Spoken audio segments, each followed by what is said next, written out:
Bom, pessoal, é o seguinte, a gente vai continuar agora falando sobre a responsabilidade disciplinar. A tríplice responsabilidade disciplinar. Olha, veja bem, o que é que a gente tem que lembrar? Nós temos que lembrar que o direito disciplinar, ele tem essa objetividade, que eu até disse que ia falar da objetividade, acabei falando foi outra coisa, mas a objetividade do direito disciplinar é o seguinte, é promover a regularidade no serviço público. O direito disciplinar tem essa vontade, é o querer do direito disciplinar. Ele quer produzir essa regularidade funcional. Essa regularidade funcional, ela é obtida através da atividade de correição, atividade de busca da regularidade da atividade administrativa, tá? Nessa busca da atividade administrativa, a correição ela tem um caráter preventivo. Trabalha-se primeiro na prevenção. É o trabalho que se tem que fazer na prevenção. E aí eu já estou entrando no misto de discurso que o pessoal que opera no direito disciplinar vai me compreender talvez um pouco mais de quem está só estudando para a prova, tá? Então, o direito disciplinar, através do exercício do poder punitivo, mas antes pelo exercício da prevenção e depois pelo exercício do poder punitivo, ele quer obter a regularidade funcional. Essa regularidade funcional, ela é obtida quando do exercício do poder punitivo, por uma mudança comportamental naquele servidor público que eventualmente está sendo punido. Ele sendo punido, ele passa a mudar a sua conduta e essa conduta vai de encontro à regularidade pretendida pelo serviço público, ou então, por ocasião de uma reprimenda disciplinar aplicada a um servidor público, ele provoca a publicidade dessa punição disciplinar, ela provoca uma reflexão no restante daquele contingente de pessoas que ocupam aquela atividade administrativa, para que eles tenham conhecimento de que aquele tipo de conduta, uma vez prescrutada em sede disciplinar, poderá resultar naquela reprimenda disciplinar, e essa reprimenda disciplinar não é uma coisa salutar nem para ele, nem para os colegas de trabalho, nem para a família, nem para ninguém. Então, provocar uma autorreflexão e provocar um efeito pedagógico em quem assiste essa reprimenda disciplinar, tá? O servidor público, ele é um cidadão como qualquer outro. Não tem diferença nenhuma. A única diferença que nós temos que entender no servidor público é uma única diferença que praticamente o transmuda para um outro mundo. É que o servidor público, ele é um cidadão comum qualificado através do concurso público e de uma formação profissional para ser um cidadão qualificado para aquela atividade pública. Na hora que ele sai do quadro natural dele e vai para o serviço público, esse cidadão, ele recebe uma carga imensa de direitos, de vários direitos, que a iniciativa privada, enquanto ele estava, enquanto cidadão, ele não gozava desses direitos, mas uma vez entrando no serviço público, ele vai ter uma série de direitos, mas também acompanhado desses direitos estão uma série de deveres.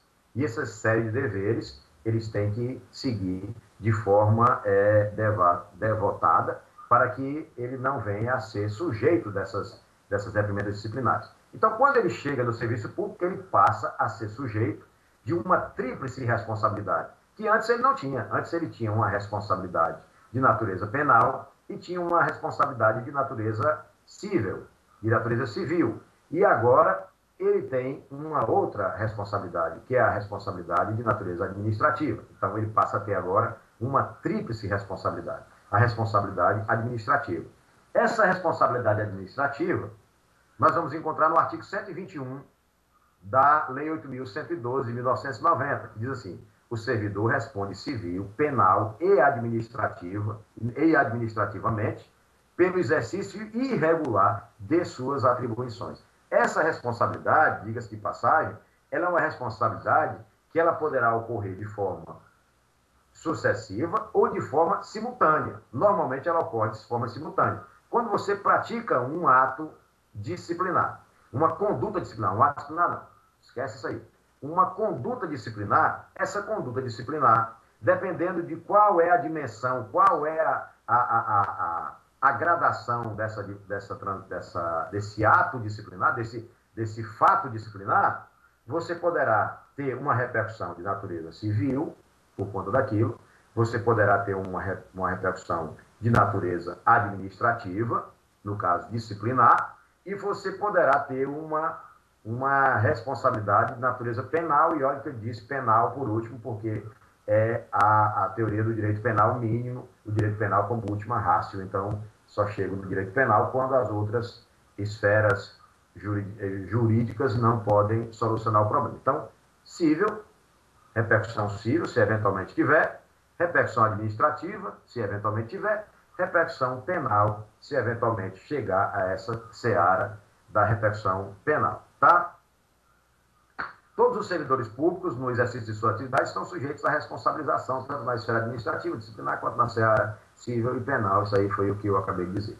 Essa responsabilização, ela está sujeita a um outro limitador, que é aquela regra do non bis in idem. O servidor público, essa responsabilização dele, em 3 esferas distintas, não vai submeter à incidência do princípio da não dupla punição, do non bis in idem.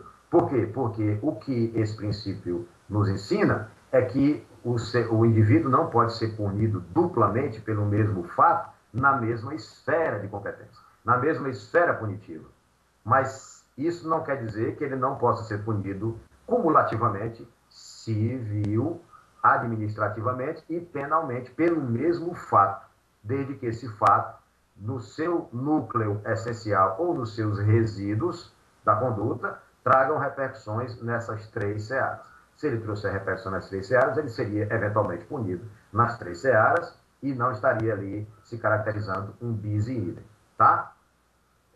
A súmula 19 do Supremo Tribunal Federal diz assim: é inadmissível segunda punição de servidor público, baseada no mesmo processo em que se fundou a primeira. Vocês estão aí com o material, ou então, quem não pegou ainda pode acessar na página do Júris, você encontra lá do Jurisprudência e Concurso, você encontra lá o link para pegar o material de apoio, que eu quero fazer um pequeno comentário aqui sobre a súmula 19, e esse comentário sobre a súmula 19 é um comentário de natureza doutrinária. Então, o texto da súmula é esse, tá? Para a prova de vocês, o texto da súmula é esse. Mas aqui cabe um comentário, porque a súmula diz o seguinte: é inadmissível a segunda punição de servidor público baseada no mesmo processo em que se fundou a primeira. Eu não quero concordar com esse texto, porque diz no mesmo processo. Então, dá uma impressão de que se eu instauro um novo processo, mesmo que seja pelo mesmo fato, aí seria possível a punição. Então, não seria no mesmo processo, seria por conta do mesmo fato, né? Independente de quantos processos na mesma seara eu instaure, tá? Então, no meu entender, essa súmula, ela pecou aqui na questão de dizer baseada no mesmo processo. Seria baseada no mesmo fato em que se fundou a primeira. Mas, concurseiros, atenção, atenção, atenção. Súmula 19 diz exatamente isso. É inadmissível, segunda punição de servidor público, baseada no mesmo processo em que se fundou a primeira. Mesmo processo, tá? A responsabilização disciplinar, poder dever do superior. Diz a Lei 8.112. A autoridade que tiver ciência de irregularidade no serviço público é obrigada a promover a sua apuração imediata, mediante sindicância ou processo disciplinar, assegurada ao acusado ampla defesa. Aqui está caracterizado o poder-dever. O administrador, uma vez conhecendo de um fato disciplinar, ele não pode optar por investigar administrativamente aquilo ou não. Ele não tem esse poder, ele não tem essa potestade de decidir pela instauração, pela investigação ou não daquele fato administrativo. Ele tem a obrigação. É um poder que ele não pode renunciar. Ele tem um poder, mas, ao mesmo tempo, ele recebe um comando do exercício compulsório desse poder. Então, é preciso que o administrador exerça esse poder, nos termos do artigo 143 da Lei 8.112, tá? Aqui no material, pessoal, é o seguinte, eu coloquei aqui o processo. Tem um textozinho aqui: a propriedade e a liberdade das pessoas são protegidas contra quaisquer abusos, razão pela qual a Constituição Federal de 1988 contém manifestação expressa no sentido de que ninguém será privado da liberdade ou de seus bens sem o devido processo legal. Essa questão do devido processo legal, ela é fundamental. Ela é fundamental porque ela é o arcabouço de tudo que nós estamos falando. O devido processo legal é o receptáculo de toda a densidade democrática que nós temos que colocar dentro do processo administrativo disciplinar. O professor Léo da Silva Alves, grande amigo meu, um abraço, professor Léo, se estiver me ouvindo, algum dos seus discípulos, retransmita ao professor Léo, lá em Brasília, os meus cumprimentos. O professor Léo, ele diz nos seus livros que ele faz uma distribuiçãozinha sobre o devido processo legal. Ele diz que o devido é o adequado, o processo é o encadeamento dos atos com objetividade, e o legal é o que tem previsão na lei, o processo com previsão na lei. Eu já até conversando com ele outro dia, num congresso de direito disciplinar em Brasília, em que eu fui palestrante, eu dizia para ele lá, professor, eu tenho uma discordânciazinha sobre esse devido, como sendo o adequado. Eu entendo o devido como uma dívida do Estado para o exercício do jus puniendi, do poder de punir. O Estado, ele não pode voltar-se ao servidor e estabelecer a esse servidor uma punição disciplinar, uma reprimenda disciplinar, sem oferecer a esse servidor um processo. É como se o servidor recebesse a notícia, o servidor público, de que seria punido disciplinarmente e ele não foi submetido a um processo. Então ele levanta a sua mãozinha e diz, olha, administração, você não vai me oferecer um processo? Você me deve um processo. Eu preciso de um processo para transigir nesse tema e provar as minhas razões de que eu realmente não cometi nas circunstâncias em que eu estou sendo acusado. Então, o processo, para mim, é uma dívida que o Estado tem para o exercício desse poder punitivo. Mas eu acho muito interessante a colocação do professor Léo da Silva Alves e respeito muito, é só uma posição para acrescentar. Tá bom? Eu coloquei aqui um slide, uma foto, um desenho, uma charge, né?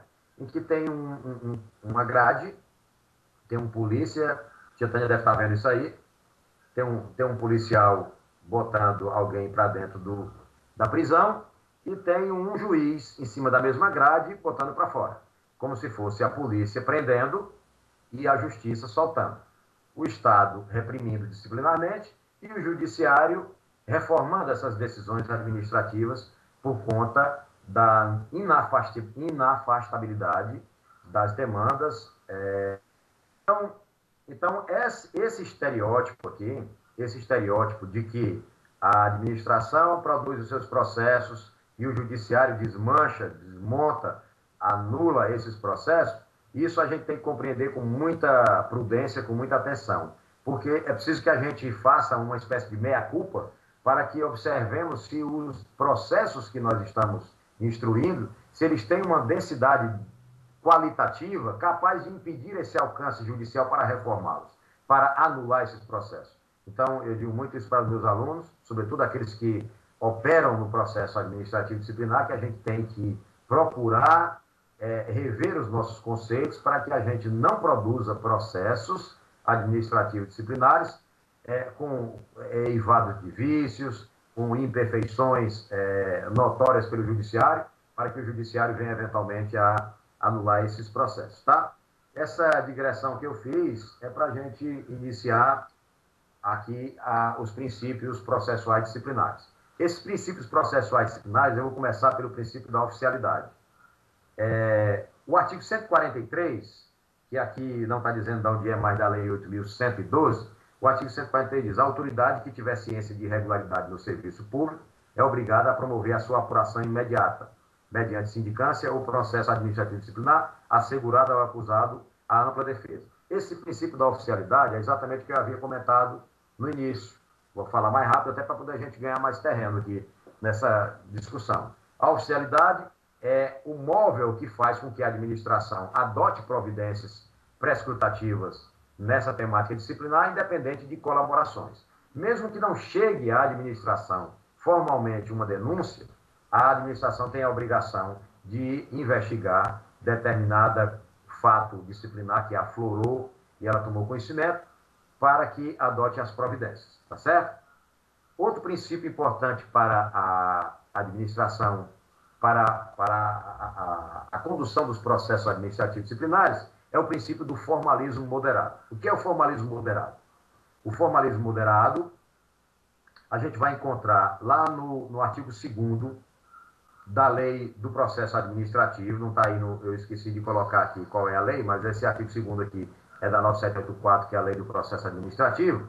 Ela diz lá no artigo 2º, parágrafo único: nos processos administrativos serão observados, entre outros, os critérios de... Aí nós vamos lá no inciso 9.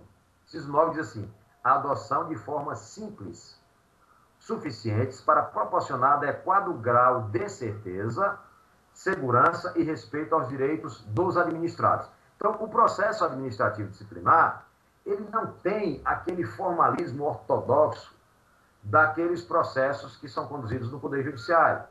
O processo administrativo disciplinar, ele tem que navegar em forma simples para que os implicados naquele processo, a própria comissão constituída para a condução daquele processo, que não necessariamente deverá ter formação jurídica, tenha condição de transigir naquela temática, tenha condição de transigir na busca da elucidação daquele fato disciplinar. Agora, o formalismo moderado, que alguns doutrinadores chamam de informalismo, eu não gosto de chamar de informalismo, porque, no meu entender, informalismo é a ausência do formalismo mínimo. Eu prefiro chamar de formalismo moderado para indicar que existe um formalismo, só que esse formalismo não é um formalismo engessado, não é um formalismo ortodoxo, como se vê nas outras searas do direito. Então, o formalismo ele existe, mas um formalismo mitigado, moderado, em que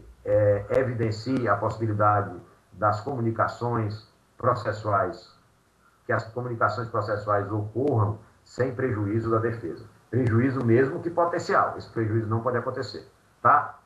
A busca da verdade real, essa verdade real é a aproximação do que realmente aconteceu naquele cenário do fato disciplinar. E a verdade real, ela é diferente da verdade formal, que é aquela que a administração apenas ficava sabendo e deliberava em cima daquilo que ela ficou sabendo. Não, agora a administração, pela carga democrática que existe no conteúdo jurídico brasileiro, a verdade que tem que ser buscada é a verdade real, a verdade que mais se aproxima do que realmente aconteceu no fato. E isso é obtido através da prática do devido processo legal, com todas as suas garantias inerentes, que nós vamos já discutir. Isso aí. O devido processo legal, aqui o professor Léo da Silva Alves, eu coloquei aquela história que eu falei para vocês, da adequação, do processo, né, e da legalidade. E eu coloquei aqui um julgado, que eu vou fazer uma leitura aqui rápida desse julgado, porque vocês têm aí de material, mas pode ser que eventualmente alguém não tenha. Vou fazer uma leitura assim meio pulando, tá? A observância necessária das garantias constitucionais do devido processo legal, reexame de fatos e provas em sede recursal extraordinária, inadmissibilidade, restrição de direitos do devido processo legal. Estado em tema de punições disciplinares ou de restrição a direitos, qualquer que seja o seu destinatário de tais medidas, não pode exercer sua autoridade de maneira abusiva ou arbitrária, desconsiderando o exercício da sua atividade postulado da plenitude da defesa, pois o reconhecimento da legitimidade ético-jurídica de qualquer medida estatal que importe em punição disciplinar ou limitação de direitos, exige ainda que se cuide de procedimento meramente administrativo, a fiel observância ao princípio do devido legal. Pronto, isso aqui é o Supremo Tribunal Federal, entendendo que mesmo no processo administrativo, e aí eu fico até um pouco triste quando o Supremo fala assim, que ele diz meramente administrativo, como se estivesse olhando de cima para baixo, mas é mesmo, termina sendo, tá? O administrativo disciplinar, mas até em sede de processo administrativo disciplinar, visto que estamos tratando de direito restrito, que é direito restrito, Juarez. Direito restrito é aquele que importa em restrição de liberdade ou patrimônio. Aquele que importa em modificar os seus critérios libertários ou os seus critérios patrimoniais. Isso é direito restrito. Então, direito restrito não pode ser imposto, em hipótese alguma, sem o devido processo legal. Tá? Contraditório. Princípio de natureza instrumental, e é um princípio em que é um princípio, como eu falei, instrumental, ele não é materializado a não ser no contraditório material, na hora que se instaura o processo administrativo, ali inicia-se o contraditório material, aliás, o contraditório formal, instaurou o processo. Mas o contraditório material é quando as comunicações processuais têm destinatário de ida e análise e retorno também com análise. Se você não tem essa transigência das comunicações processuais e a comunicação processual não é analisada nos seus destinatários, você tem apenas o contraditório formal e não o contraditório material. Eu costumo dizer nas turmas heterogêneas que eu converso pelo Brasil que o contraditório é como se ele fosse uma espécie de transportador, como se ele fosse um caminhão. Ele é um caminhão que se desloca de um lado para outro, levando alguma coisa. E esse alguma coisa que ele leva, é o que nós vamos falar na sequência, é o que ele leva, o que nós chamamos de ampla defesa. A ampla defesa é a carga que esse caminhão transporta de um lado para outro. Né? A carga, a densidade de demonstração da sua não culpabilidade naquele episódio, de algum excludente de culpabilidade naquele seu episódio, a demonstração disso com todos os meios inerentes a ela, é a carga que o contraditório transporta de um lado para outro. Tá? Isso aí é um linguajar que eu estou usando, que não é um linguajar extremamente jurídico, mas é um linguajar que eu termino encontrando para conversar de forma mais simples, até atender o princípio do formalismo moderado, do processo administrativo disciplinar, para a gente entender essa questão do princípio instrumental do contraditório e o princípio da ampla defesa, com todos os meios que são inerentes a ela. Tá? A celeridade processual, princípio pelo qual se roga a rapidez adequada da solução das demandas disciplinares. A celeridade processual, nós vamos encontrar no artigo 5º, foi colocado agora em 2004, na emenda 45, ele ficou lá no, deixa eu ver aqui no número, 5078, inciso 78, é o último, lá embaixo do artigo 5º. Diz assim: a todos no âmbito judicial e administrativo, olha a gente aí figurando, são assegurados a razoável duração do processo e os meios que garantam a celeridade e a sua tramitação. Juarez, qual é a duração razoável de um processo? Agora pegou.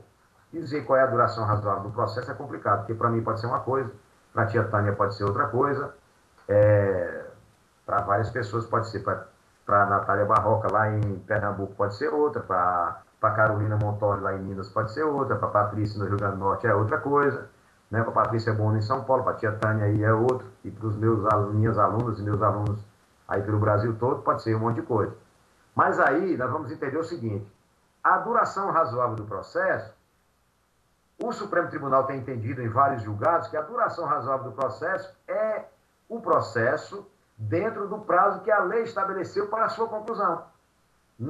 Em vários estatutos pelo Brasil, na 8.112 e em vários estatutos de servidores públicos pelo país, nós temos lá consignados os prazos para a conclusão dos processos administrativos disciplinares. Esses prazos para a conclusão dos processos administrativos disciplinares são exatamente os prazos que o Supremo Tribunal, nos seus julgados, tem entendido como sendo a duração razoável do processo. Extrapolado esse prazo do processo, previsto na lei, que é um prazo impróprio, essa extrapolação ela não vai trazer prejuízos ao exercício do poder punitivo do Estado. Mas você tem que entender que estaria, nesse caso, fora da duração razoável do processo. Então, é preciso que haja circunstâncias bem justificadoras para que você extrapole esses prazos e vá mais adiante na conclusão desses processos administrativos disciplinares. A instauração do processo disciplinar. Vamos tratar agora da competência instauradora. O que é que diz aqui a Lei 8.112?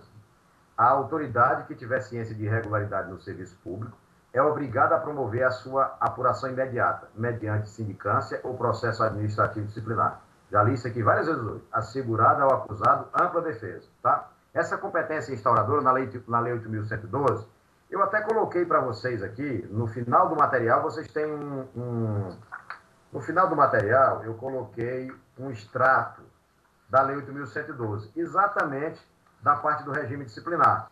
Essa parte do regime disciplinar, para quem quiser ficar acompanhando, vai já ver logo o que é que a gente está verificando. Competência instauradora, está tudo aqui no artigo 143, tá? Não adianta eu fazer aqui a leitura da lei, porque são várias autoridades que são competentes, vocês podem fazer essa leitura Eu já botei aí para vocês fazerem isso, para fazer a leitura das autoridades com a competência instauradora.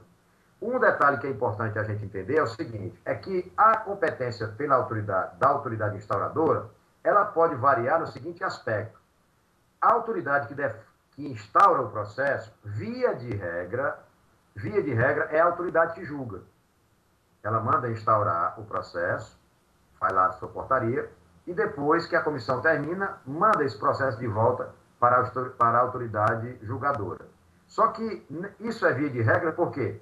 É via de regra porque, dependendo do nível hierárquico dessa autoridade instauradora e o resultado proposto pela comissão processante, essa autoridade que eventualmente deflagrou o processo, que teve competência instauradora, ela não se comporta mais na condição de aplicar a sanção que a comissão propôs.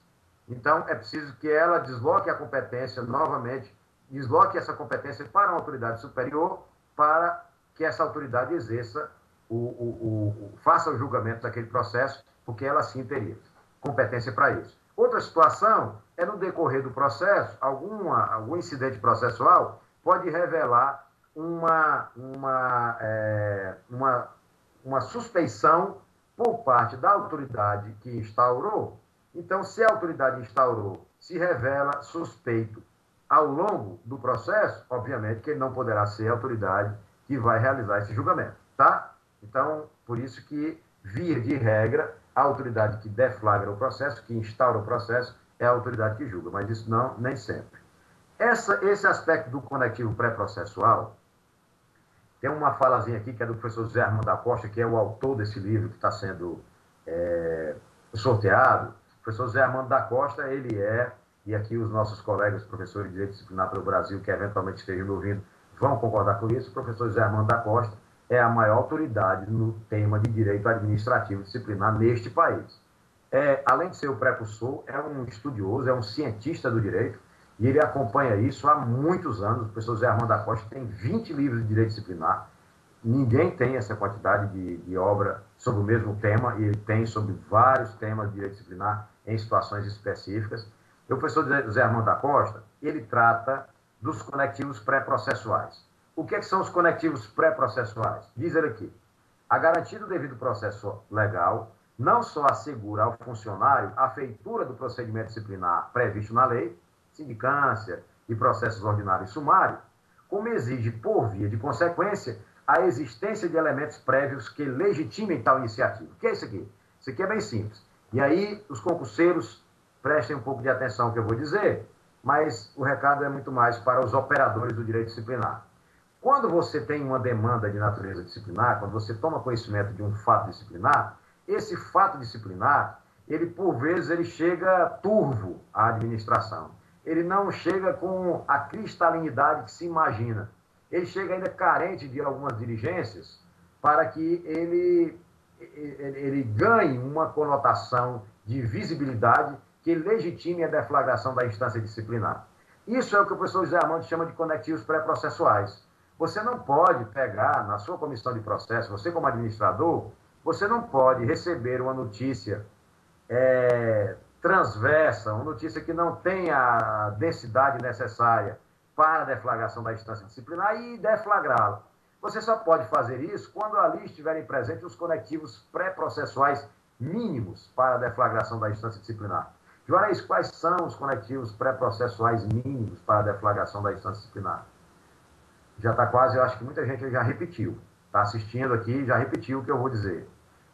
É o mínimo de certeza da autoria e da materialidade do fato. Normalmente a materialidade já vem com a notícia, mas a autoria nem sempre. Então é preciso que a administração trabalhe em cima dessa notícia que ainda está turva, que ainda não tem cristalinidade, e busque elucidar previamente a autoria desse fato, para, uma vez eu tendo a autoria e a materialidade, aí sim eu tenho os conectivos pré-processuais legitimadores da deflagração da instância disciplinar. tá? Se eu não tenho isso, eu ainda não estou preparado para deflagrar a instância disciplinar. Só posso fazer isso se eu tiver esses conectivos pré-processuais, tá bom? A portaria. A portaria é a peça vestibular do processo disciplinar e a portaria ela tem algumas características e tem alguns contornos que a constituem, tá?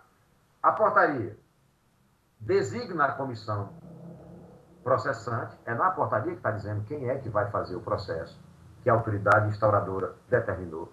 A designação da comissão vai estar presente na portaria.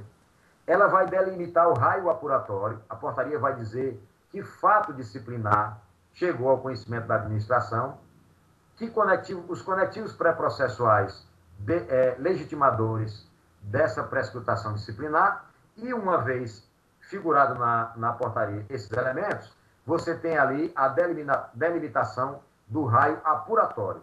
É dizer para a comissão em que ambiente a comissão vai trabalhar para elucidar aquele fato. Essa delimitação do raio apuratório é fundamental, porque se ela não estiver presente na portaria, você corre o risco de ter uma comissão processante que vai prescrutar uma conduta de um servidor público 360 graus. E isso não é possível, isso não é democrático. É como se eu chegasse e dissesse, olha, eu vou instaurar uma portaria para investigar uma possível ofensa à Lei 8.112. Isso não existe. Porque se você fizer desse jeito, você vai criar um embaraço tal para se delimitar a densidade da acusação e vai tornar inviável a prática do exercício, vai tornar inviável o exercício da defesa, porque a defesa não vai, em momento algum, conseguir identificar a densidade da acusação para fazer frente a essa densidade da acusação. Então, é preciso que se delimite o raio apuratório. Eu tenho que delimitar o que é que eu vou trabalhar, em que ambiente eu vou trabalhar. Isso está presente na portaria. E ele também tem o condão de interromper o prazo prescricional. E aí vocês vão ficar satisfeitos só em eu dizer isso agora, porque prescrição a gente fala daqui a pouco, tá? Portaria. Designa a comissão processante, delimita o raio apuratório e tem o condão de interromper o prazo prescricional. Germano, você me perguntou há pouco, qual é a formalidade? Olha só, você tem a portaria que se você demonstrar isso, se estiver demonstrado isso na portaria, ela já é um instrumento idôneo para deflagrar aquela instância disciplinar. Não é necessário que a portaria tenha um formulário de preenchimento em que todas elas devem estar igual. Não, eu preciso apenas demonstrar esses ingredientes na portaria e uma vez eu tendo isso naquele documento vestibular, naquele documento inaugurador da instância disciplinar, ali eu tenho caracterizado essa portaria, tá bom? Tem um julgadozinho aqui que eu acho interessante a gente fazer uma leitura que é bem curtinho. É um informativo. Vocês vão notar que tem alguma jurisprudência que eu coloquei aqui que vocês dizem assim, o Juarez botou jurisprudência muito antiga. Não, essa jurisprudência que você encontrar aí antiga, você fique tranquilo que esse tema, em eventuais julgados do Supremo Tribunal Federal ou do Superior Tribunal de Justiça, estão sendo repetidos.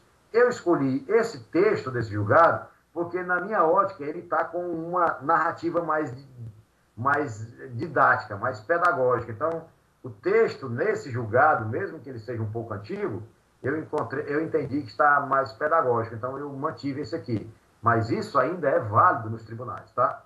Não há mudança. Se houver mudança, eu retiro. Quando tem mudança, eu tanto acompanho e eu tenho uma pesquisadora de jurisprudência que é só a melhor do Brasil, que ela me ajuda o tempo todo, que é uma moça que eu acho que você ouviu falar, chamada Tânia Fara.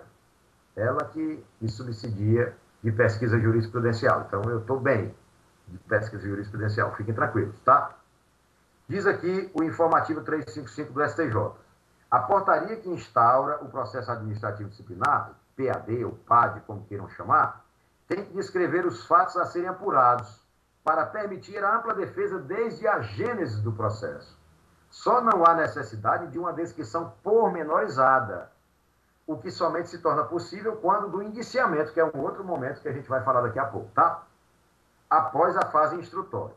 Dessarte, qualquer indagação quanto à veracidade dos fatos a serem apurados não se pode dar prematuramente no mandibus, mas sim no próprio PAD. Até porque não há direito líquido e certo, enquanto sequer se sabe a sua extensão. Tá? Essa extensão Por que eu estou falando isso aqui? Por que eu coloquei esse julgado? Porque alguns operadores do direito disciplinar, eles querem colocar na portaria praticamente o processo todo. Ele já coloca o raio apuratório, ele já indicia, ele já praticamente coloca o relatório na portaria. A portaria não precisa disso tudo. Os operadores do direito disciplinar têm que começar a aprender a escrever, aqueles que já fazem isso, parabéns. E aqueles que ainda não fazem, vamos procurar adquirir esse hábito. Escrevam pouco e escrevam o suficiente para demonstrar. Aquelas peças volumosas. Se o colega operador está querendo escrever aquele relatório gigantesco, ele podia transformar isso num artigo, publicar e deixar mais para a gente ler, todo mundo ler, porque certamente ali tem um conteúdo que vai engrandecer o conhecimento. Mas não faça isso no processo. No processo disciplinar, procure ser o mais econômico possível, mas não uma economia que prejudique a defesa.